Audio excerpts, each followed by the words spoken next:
The clarity with which your inner perception is aligned with what is true for you is directly representative of how you are able to connect to yourself. And the reason that this is such an important thing to understand is because our ability to have self connection is how we access wellness. Your ability to connect to what is true for you is directly correlated to your ability to cultivate and tend the energy levels that are actually meant to exist in your reality. One of the greatest struggles that highly sensitive people will undergo is the journey of recognizing how much they hold on to that is not their energy. And when you have lived life as a highly sensitive person, you have likely been conditioned out of your ability to validate what's actually happening inside of yourself, because you learned through many different ways. There's so many different ways that this can happen for highly sensitive people.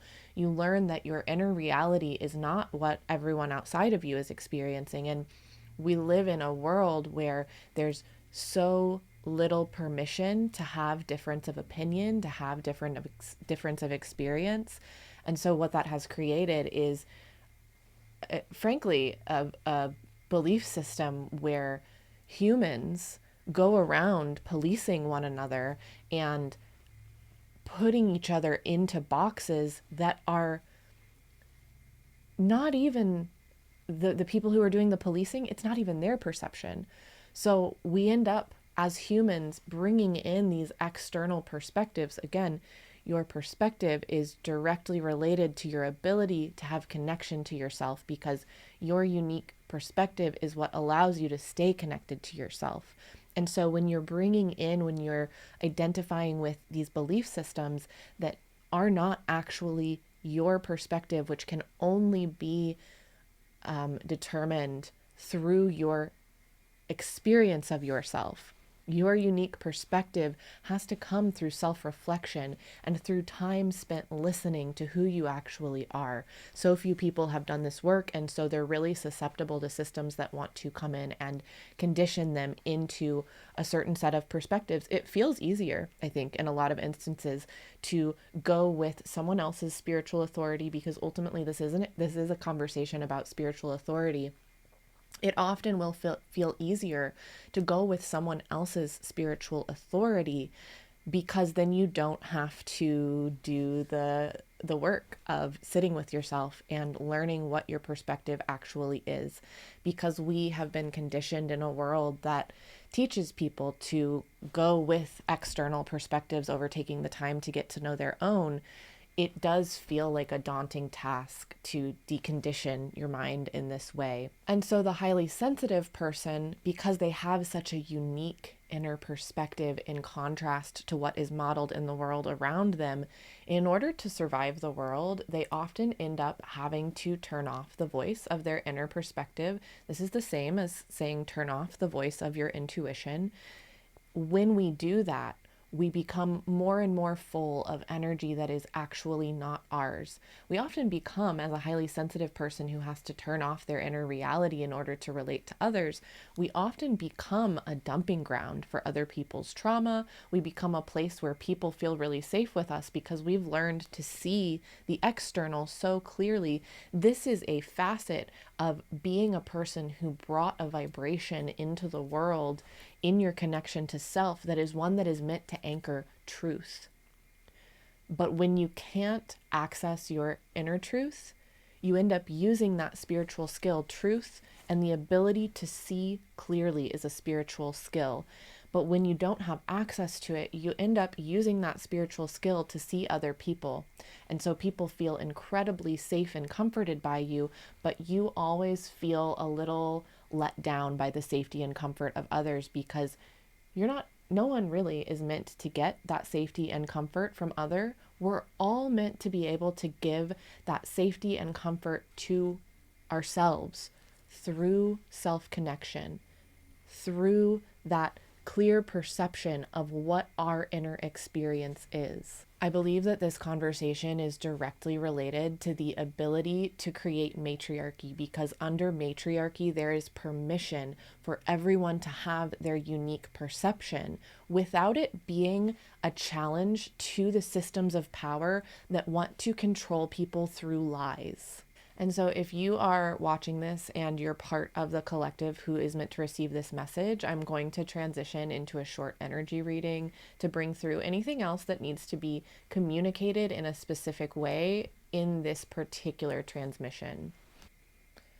The first thing that shows up is where there has been essentially an attack on sensitive energy fields, where every piece of external information that you identify with, instead of again having that inner self connection, it creates like just a little dent, a little opening in your aura, and that compounds.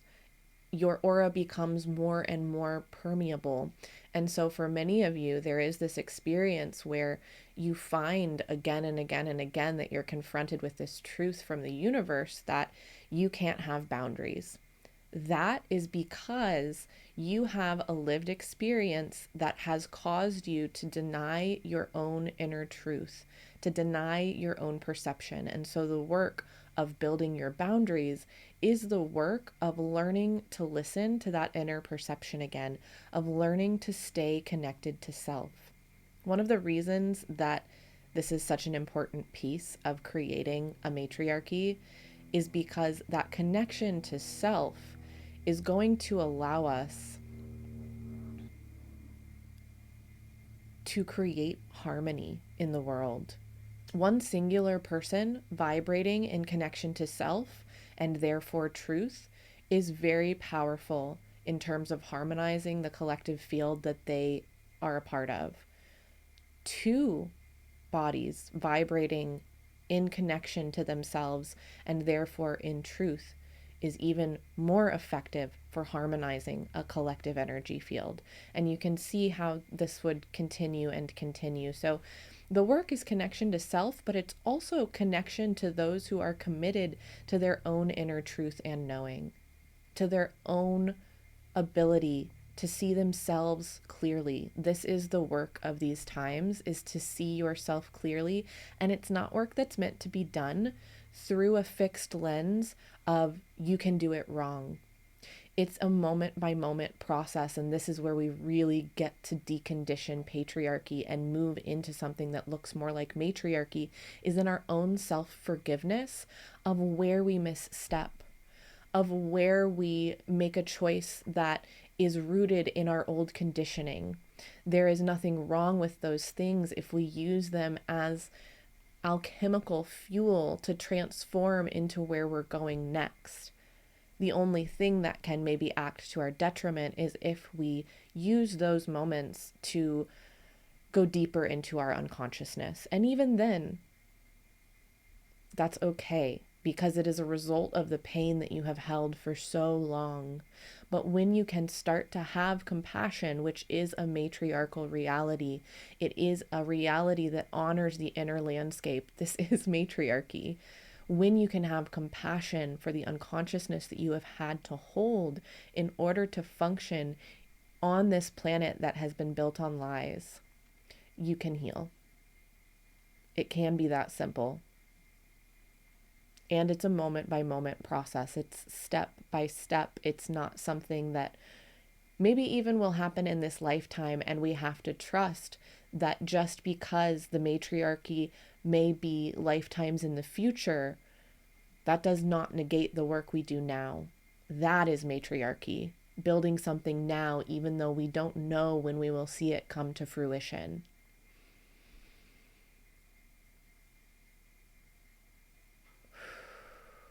One more piece of this, and this is something that I have said in my work for a long time, is that what you allow to exist in the here and now exists everywhere. So if you are aware of something, it is because it is either meant to be a part of your connection to self and your truth, or because it's something that you need to transform and let go of and maybe end your agreements with in order to find that clearer connection to self and truth. Again, so much compassion in that journey of knowing which is which. And it's important to acknowledge that the interpersonal relationships you cultivate create the foundation through which you can do this work.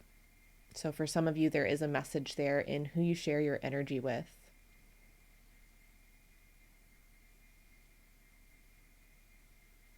The more that you pour into your connection to self, the more that you will heal those dents that have been formed in your energy field through the invalidation of the experience of what it is for you to uniquely be human. Everyone has medicine to offer on this planet, but it comes through your own truth, your own self alignment, and your own ability to harmonize with the world that you exist within. Thank you so much for watching, for receiving this transmission. One of the things that I personally have been sitting with as I look at all these different layers of energy that I shared in this message is where I have suppressed my own internal reality because, to be honest, it's so much more magical and whimsical and spiritual than the reality that I have experienced around me, than the way that I see other people experience their reality. And so, in some ways, I have held that within myself because I feel like if I share it, I won't be met. Or I feel like if I share it, I'll have to explain myself. There's many layers to that. But what I'm realizing as I look at these different truths is that the more that I can create a connection to self that just allows me to share who I really am, to vibrate in truth, the more that the magic that I experience within me also is reflected outside of me. And I'm really enjoying that process. If that sounds like something that you would also like to cultivate for yourself, I teach this in weekly somatic classes. I also have psychic development classes, or you can work with me one-on-one to explore the unique landscape of your personal energy field together. Thank you so much for watching. You can find me at oliviarae.love on most platforms. That's also my website, www.oliviarae.love, and there should be some info linked in the description as well.